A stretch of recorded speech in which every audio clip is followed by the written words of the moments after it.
Yeah, the reception to Uncharted 2 obviously was thrilling.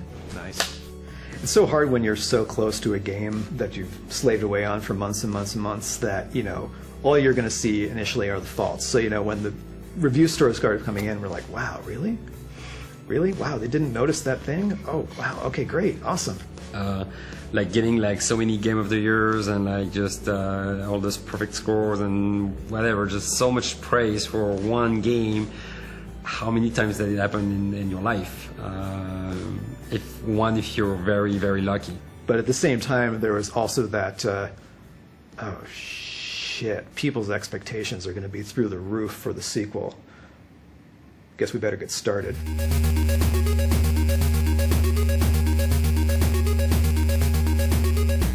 Okay, so we just wanted to go through everything now that we have everybody here and just sort of see where everything stands, because we had the marketing meeting last week. Everybody loves the direction of the trailer. Nobody had any real changes except for, you know, just make it look pretty and get it finished. So at this point, we're just going to try to start nailing down some of the details.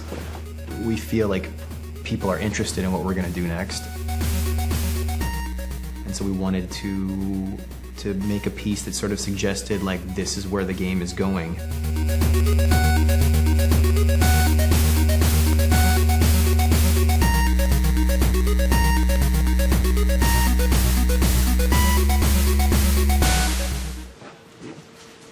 It's gonna be awesome!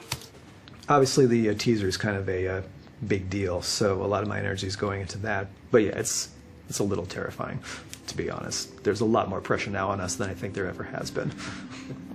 So.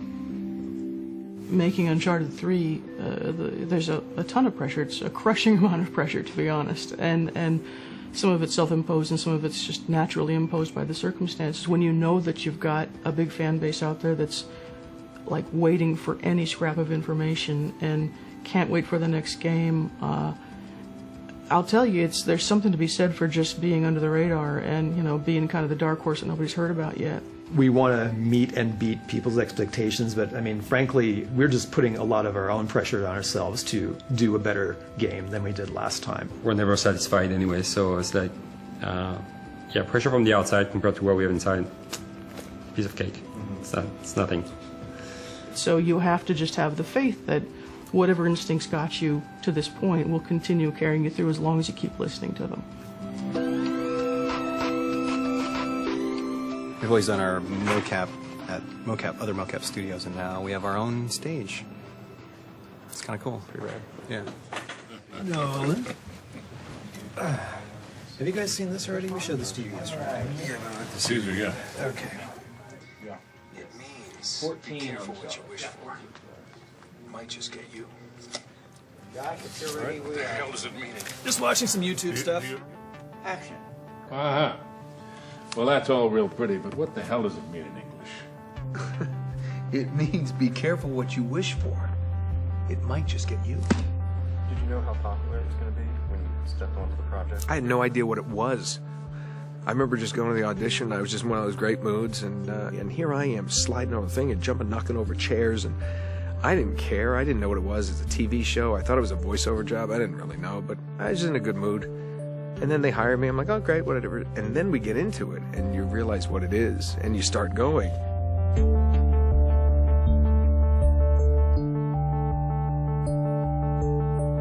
And then it's like, and then you realize, then you're having so much fun.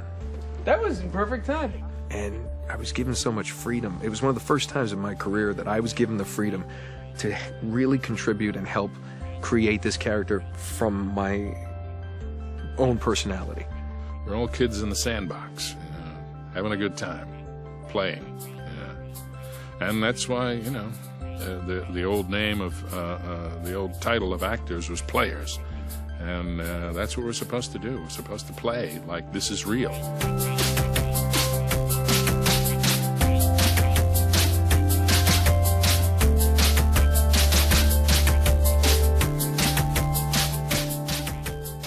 And people love it so much. And they're like, I mean, greatest game I've ever played. You know, it's incredibly flattering. And like I said, it's the best job I've ever had in 15 years in this business. Television, film, doesn't matter. There's nothing better than this. All men dream, but not equally. Anything different in tone, though? Was that getting a little crusty, a little crusty? A little too dreamy, I think. All men dream. Yeah, well, yeah, but be not careful. equally. Careful about don't get too crusty, because this is the first time Drake's voice is going to be heard in this trailer that's going out at the Spike VGAs, basically. So you want to make sure it's all recognizable. Well, I would say we're both excited and worried about our approach to the trailer and how the audience might react to it. You know, in the midst of a lot of other quick-cut trailers and trailers that may be focusing on the visceral experience, doing something that was more of a vignette that had a mood to it is both maybe a positive thing because it may make us stand out, but a risk because it may make us stand out in the wrong way, right? That's always the concern, is you want to be going off in a direction that's bold, but, you know, you're rolling the dice. This I did.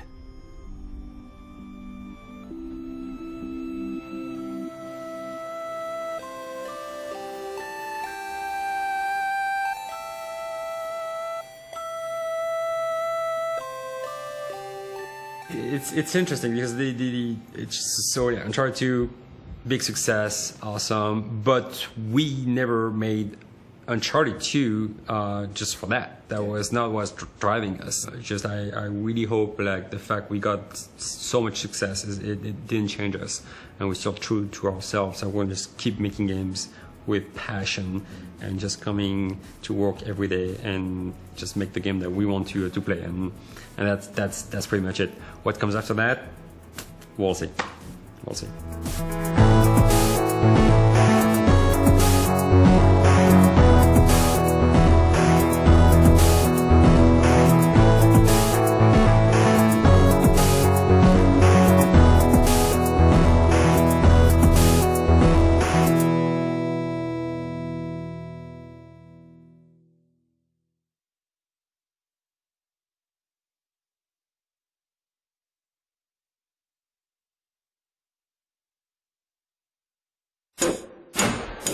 PlayStation